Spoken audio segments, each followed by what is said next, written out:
मां पार्वतीए नारदजीનું સ્વાગત કર્યું। नारदजी પૂછવા લાગ્યા, હે માતાજી, મહાદેવ દેખાતા નથી, ક્યાં ગયા? मां पार्वतीए કીધું, नारदजी તમને તો ખબર છે, મહાદેવના કરોડો ભક્તો છે, હમણાં જ કોઈ ભક્તની મદદ કરવા માટે નીકળ્યા છે। नारदजी બે હાથ જોડી मां पार्वतीને પૂછવા લાગ્યા, હે માતાજી, મારે એક તમને પ્રશ્ન કરવો છે, પૂછું તો કે પૂછો।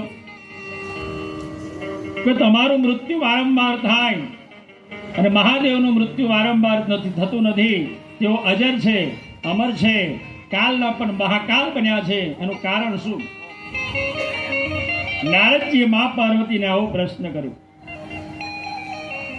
એટલે મા પાર્વતીએ કીધું કે નારદજી, તમે તો મારી આંખો ખોલી નાખી, મેં તો આવું કોઈ દિવસ વિચાર્યું જ નથી।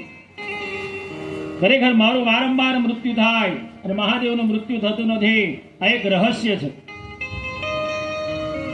નારદજી મા પાર્વતીને કહેવા લાગ્યા, એનું રહસ્ય હું જાણું છું। મા પાર્વતીએ કીધું કે એનું રહસ્ય શું છે, મારે જાણવું છે।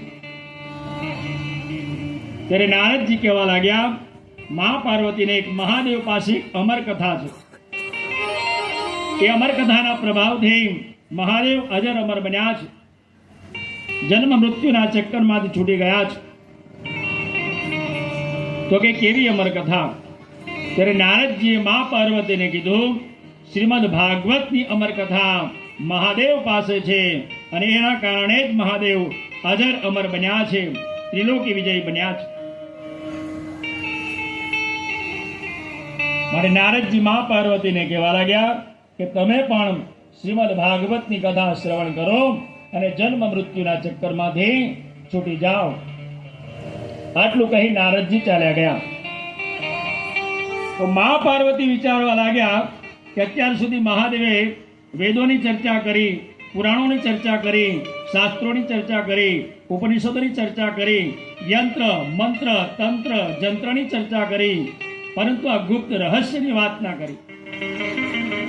મા પાર્વતી વિચારવા લાગે કે મહાદેવ આવે એટલી વાત છે। થોડી વારમાં મહાદેવ પધાર્યા। આવતાની સાથે જ મા પાર્વતીએ કીધું, તમારી પાસે જે પેલી અમર કથા છે તે મને સંભળાવો। મહાદેવ ધીરે રહીને કહેવા લાગ્યા કે મારી પાસે અમર કથા છે, એવી તમને કઈ રીતે ખબર પડી? એ મા પાર્વતી કહેવા લાગ્યા કે ભલે તમે છાનું છૂપું રાખો, પરંતુ અમને પણ કહેવા વાળા મળી જાય છે। હો, તો કે કોણે કીધું? તો કે નારદજીએ। મહાદેવ મનમાં વિચારવા લાગ્યા કે નારદજી ખરા છે, જ્યાં જાય તે એક નવો મમરો મૂકી આપે છે। નારદજીનું કામ જ એવું છે, નારદજી કંઈક નવી કથા ઉત્પન્ન કરે, જ્યાં જાય તે કંઈક નવી કથા ઉત્પન્ન કરે। મહાદેવ મા પાર્વતીને કીધું, તમારી શ્રદ્ધા છે, ભાવ છે, તો હું તમને ભાગવતની અમર કથા જરૂર સંભળાવીશ, પરંતુ હે દેવી, આ ભાગવતની કથા તમારા સિવાય બીજો કોઈ જીવાત્મા શ્રવણ કરવો જોઈએ નહીં, કારણ કે તમારા સિવાય બીજો કોઈ જીવાત્મા જો આ ભાગવતની કથા શ્રવણ કરે તો તે અજર અમર બની જાય। કે મારે પહેલી વ્યવસ્થા કરવી પડશે, કૈલાશ પર્વત પર જેટલા જીવ જંતુ પશુ પક્ષી છે બધાને ભગાવવા પડશે। મા પાર્વતીએ કીધું, તમારે જે કરવું હોય તે કરો, પરંતુ મને અમર કથા સંભળાવો। મહાદેવે ડમરું વગાડ્યું, એમાંથી બિહામણો નાદ નીકળ્યો, બિહામણો સ્વર નીકળ્યો। કૈલાશ પર્વત પર જેટલા જીવ જંતુ પશુ પક્ષી હતા બધા જ કૈલાશ પર્વત છોડીને ચાલ્યા ગયા। અને કૈલાશ પર્વત પર એક વડ હતો, વડલો હતો, એ વડલા ઉપર એક પોપટનો માળો હતો, એમાંથી પોપટ પણ ઉડી ગયો, પરંતુ પોપટનું તાજું જન્મેલું બચ્ચું એ વડના માળામાં રહી ગયું। મહાદેવ મા પાર્વતીને એ વડ નીચે બેઠા છે અમર કથા સંભળાવવા માટે। મહાદેવ મા પાર્વતીને કહેવા લાગ્યા છે, હે દેવી પાર્વતી, હું આંખો બંધ કરી આ ભાગવતની અમર કથા તમને સંભળાવું છું, તમે સાંભળજો। અને વચ્ચે વચ્ચે હોંકારો પૂરતા રહેજો. તો કે સારું. મા પાર્વતીએ આંખો બંધ કરી એ પણ સાંભળવા લાગ્યા.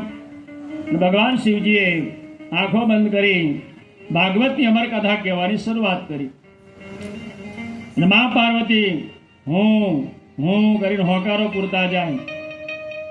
અડધી કથા આવી એટલે મા પાર્વતીની નિંદર આવી ગઈ, સૂઈ ગયા, બેઠા બેઠા સૂઈ ગયા. એટલે એમનો હોંકારો બંધ થયો અને પેલું પોપટનું બચ્ચું વડલા ઉપર બેઠું હતું માળામાં, તે હોંકારો પૂરવા લાગ્યું. હું હું હું હોંકારો પૂરવા લાગ્યું. મહાદેવની કથા પૂરી થઈ. આંખો ખોલી મહાદેવમાં બાજુ જોયું તો મા પાર્વતી તો સૂતા હતા. મહાદેવને થયું તો પછી મારી કથા સાંભળી કોને? દેવી પાર્વતી તો સૂતા છે તો મારી કથા સાંભળી કોને? વચ્ચે હોંકારો પૂર્યો કોને? એટલામાં જ પેલું પોપટનું બચ્ચું મહાદેવની આગળથી ફુર્ર કરતા ઉડ્યું. મહાદેવને થયું કોઈ રાક્ષસ પક્ષીનું રૂપ લઈ મારી અમર કથા સાંભળી ગયું છે, એને જીવતું રખાય નહીં. એમ કરી ત્રિશુલ લઈને મહાદેવ ઉભા થયા મારવા માટે. એટલામાં મા પાર્વતીની આંખો ખુલી ગઈ. મા પાર્વતી મહાદેવને કહેવા લાગ્યા, હે મહાદેવ, ક્યાં ચાલ્યા? તો કોઈ રાક્ષસ પક્ષીનું રૂપ લઈ મારી અમર કથા સાંભળી ગયું છે, માટે એને જીવતું રખાય નહીં, એને મારવા જઉં છું.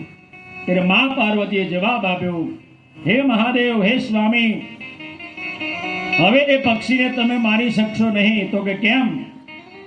તો કે સ્વયં મહાદેવના મુખથી જેને અમર કથા સાંભળી લીધી હોય એ જીવાત્મા અજર અમર બની જાય. એ પક્ષીને હવે તમે મહાદેવ સ્વયં મારી શકશો નહીં. આવું કીધું એટલે મહાદેવ શાંત થઈને બેસી ગયા. એ પક્ષીને મારવાનો વિચાર છોડી દીધો. એ પોપટનું બચ્ચું કૈલાસ પર્વત પરથી નીકળ્યું, ઉડતું ઉડતું હિમાલયમાં આવ્યું.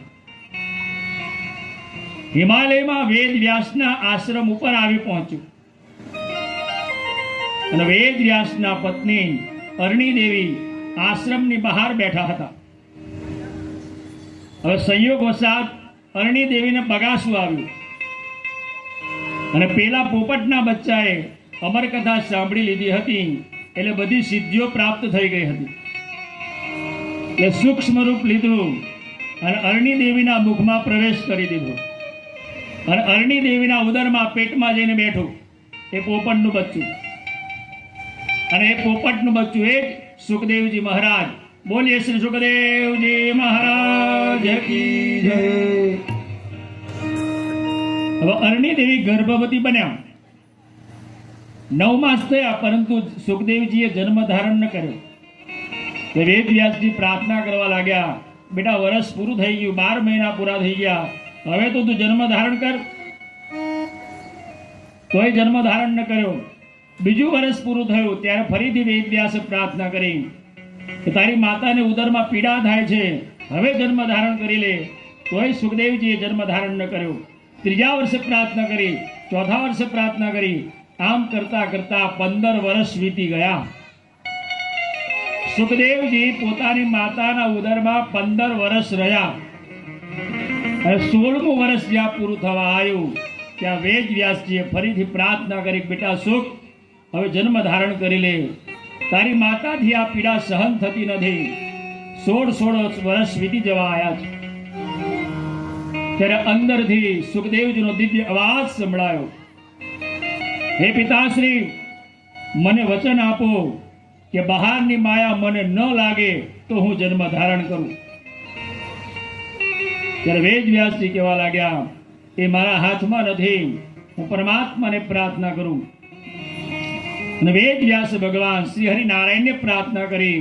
ભગવાન શ્રી હરિનારાયણ પ્રસન્ન થયા, અરણી દેવીના ઉદરમાં પ્રગટ થયા, સુખદેવજીને દર્શન આપ્યા અને ભગવાને વચન આપ્યું, વરદાન આપ્યું કે હે સુખદેવજી, મારું વચન છે, મારું વરદાન છે, તને બહારની માયા નહીં લાગે, તું જન્મ ધારણ કરી લે. ત્યારે 16મા વર્ષે સુખદેવજી માના ઉદરમાંથી પ્રગટ થયા છે. બોલીએ શ્રી સુખદેવજી મહારાજ કી જય. જન્મતાની સાથે જ 16 વર્ષના થઈ ગયા. 16 વર્ષનું બાળક હોય ને એટલા સુખદેવજી બની ગયા. કેમ? 15 વર્ષ તો માના ઉદરમાં રહ્યા, એટલે 15 વર્ષ એ અને 16મા વર્ષે જન્મ્યા, એટલે 16 વર્ષના તરત જ થઈ ગયા. કારણ અમર કથા સાંભળવાના કારણે બધી સિદ્ધિઓ એમને મળી ગઈ હતી. એટલે લઘુમાંથી ગુરુ બનવું હોય તો વાર ના લાગે, નાના સ્વરૂપમાંથી મોટું સ્વરૂપ બનવું લેવું હોય તો વાર ના લાગે.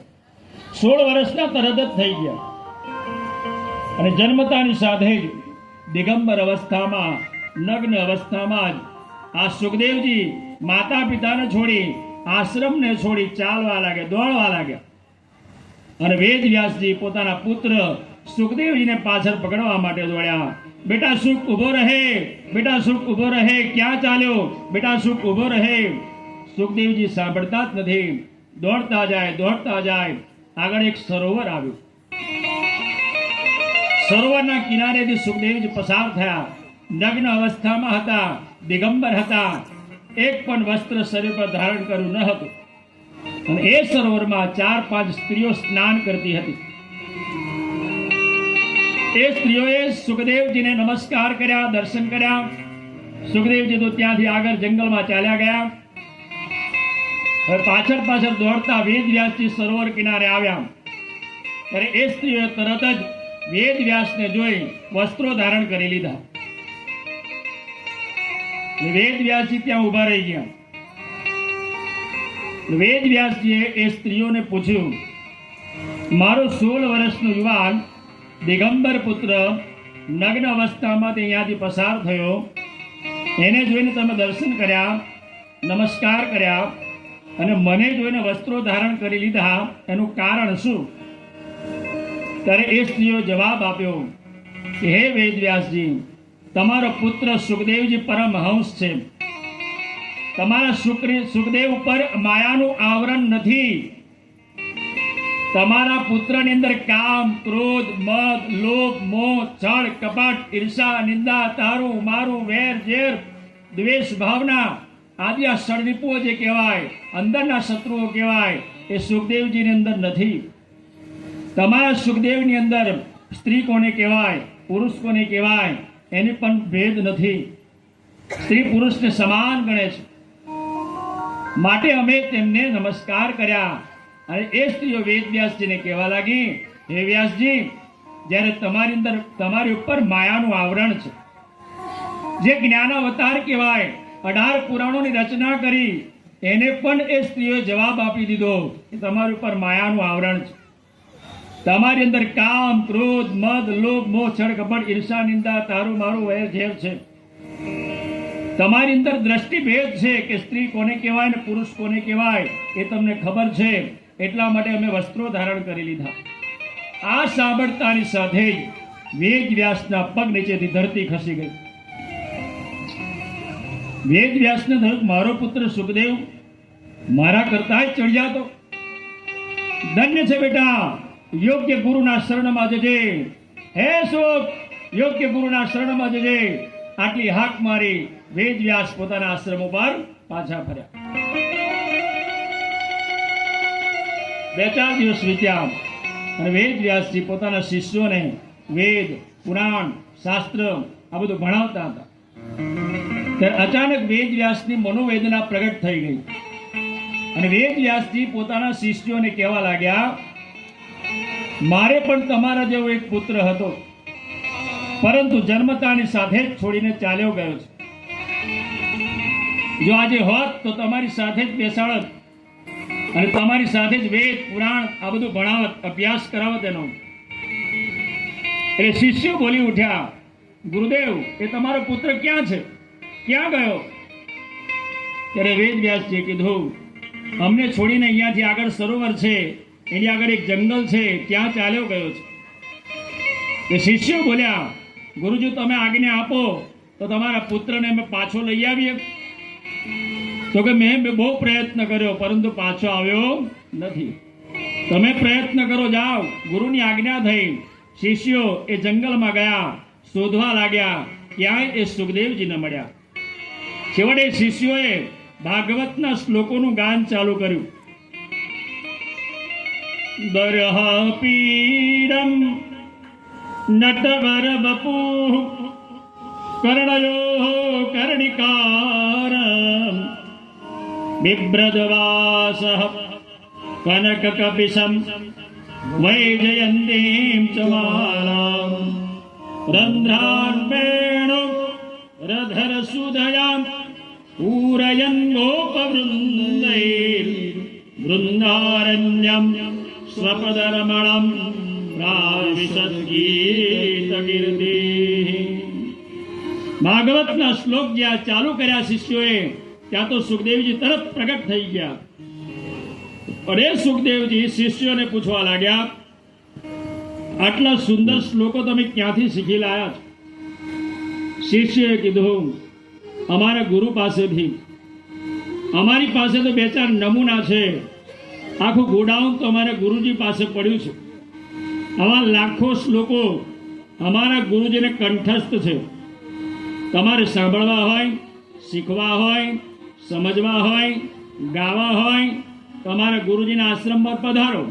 શિષ્યો આવું બોલ્યા ત્યાં તો સુખદેવજી ભાગવતના શ્લોકોથી પ્રભાવિત થયા, વશીભૂત થયા અને શિષ્યોની પાછળ પાછળ સુખદેવજી વેદ વ્યાસના આશ્રમ ઉપર પાછા પધાર્યા। અને વેદ વ્યાસજી એ આખું શ્રીમદ ભાગવત પોતાના પુત્ર સુખદેવજીને ભણાવ્યું। અને એવા શ્રીમદ ભાગવતની કથાની શરૂઆત અયોધ્યા પાસે આવેલા નૈમિષારણ્યમાં થઈ। અયોધ્યા પાસે નૈમિષારણ્ય નામ કરીને ધામ છે, તેમાં 1.25 લાખ ઋષિમુનિઓ, તપસ્વી ઋષિમુનિઓ, અનેક સિદ્ધિઓવાળા ઋષિમુનિઓ તપશ્ચર્યા કરતા હતા। આ સતયુગમાં, દ્વાપર યુગમાં, ત્રેતા યુગમાં આ ઋષિમુનિઓ હતા। કળિયુગમાં જ્યાં સુધી કૃષ્ણ ભગવાન હતા પૃથ્વી પર ત્યાં સુધી એ ઋષિમુનિઓ રહ્યા। પછી એ ઋષિમુનિઓ બધા હિમાલયમાં ચાલ્યા ગયા। અદૃશ્ય અવસ્થામાં પૃથ્વી પર વિચરણ કરે છે, કોઈને દેખાતા નથી। જ્યાં સુધી કૃષ્ણ ભગવાન પૃથ્વી પર રહ્યા ત્યાં સુધી ઋષિમુનિઓ પણ રહ્યા। પછી ઋષિમુનિઓ હિમાલયમાં અદૃશ્ય અવસ્થામાં આજે પણ તપશ્ચર્યા કરી રહ્યા છે। તો એવા શ્રીમદ ભાગવતની શરૂઆત નૈમિષારણ્યમાં થઈ। અને નૈમિષારણ્યમાં પુરાણોના ઉત્તમ વક્તા કોણ છે? સુત પુરાણી। દરેક પુરાણના ઉત્તમ વક્તા સુત પુરાણી। અને ઉત્તમ શ્રોતાઓ કોણ છે? ઉત્તમ શ્રોતા છે સૌનકાદિ મુનિઓ। આ સૌનકાદિ મુનિઓ સુત પુરાણીને કહે છે, હે ગુરુદેવ, અમને એવી કથા સંભળાવો કે જેમાં વેદનો સાર હોય, પુરાણનો સાર હોય, શાસ્ત્રનો સાર હોય, ઉપનિષદનો સાર હોય, સર્વ ધર્મ ગ્રંથોનો સાર હોય, એવી કથા સંભળાવો। સૌનકાદિ મુનિઓ ફરીથી કહે છે, હે ગુરુદેવ, અમને એવી કથા સંભળાવો જે કથા ધર્મ, અર્થ, કામ, મોક્ષ ચતુર્વિધ પુરુષાર્થ કરનારી હોય। હે ગુરુદેવ, અમને એવી કથા સંભળાવો જે ધન, ધાન્ય, આયુષ્ય, આરોગ્ય, પુષ્ટિ, ઐશ્વર્ય, કીર્તિ આ બધાની આપનારી કથા હોય, એવી કથા સંભળાવો। અમને એવી કથા સંભળાવો કે જે જન્મ મૃત્યુના ચક્કરમાંથી છોડાવનારી હોય। અમને એવી કથા સંભળાવો જે મોક્ષ આપનારી હોય। અમને એવી કથા સંભળાવો જે વૈકુંઠ આપનારી કથા હોય। ત્યારે સુત પુરાણી બોલ્યા, એવી કથા તો એક કથા છે, અને એ કથાનું નામ છે શ્રીમદ ભાગવતની કથા। એવું તમને સંભળાવું છું, તમે સાંભળો। આમ કહીને સુખદેવજી સુત પુરાણી સૌનકાદિ મુનિઓને ભાગવતના પહેલો શ્લોક બોલાવે છે। આપણે પણ બધા અહીંયા ભાગવતનો પહેલો શ્લોકનું ઉચ્ચારણ કરવાનું છે। બધાએ બોલવાનું છે, બોલો સચ્ચિદાનંદ રૂપાય, સચ્ચિદાનંદ રૂપાય, સચ્ચિદાનંદ રૂપાય, સચ્ચિદાનંદ રૂપાય, વિશ્વોત્પત્યાદિ હેતવે, વિશ્વોત્પત્યાદિ હેતવે, તાપત્રય વિનાશાય, તાપત્રય વિનાશાય, શ્રી કૃષ્ણાય વયમ નમઃ, શ્રી કૃષ્ણાય વયમ નમઃ, શ્રી કૃષ્ણાય વયં નમઃ શ્રી કૃષ્ણાય વયં નમઃ